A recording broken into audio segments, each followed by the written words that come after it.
বেরিয়ে আসছে আমরা নিত্যদিন যে চাউমিনগুলো খেয়ে আসি সেই চাউমিন। দেখুন লক্ষ্য করুন।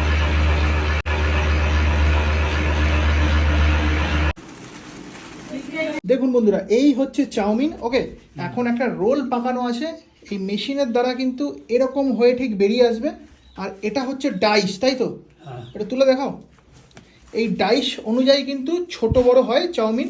ডাইসটা সেট করে দাও।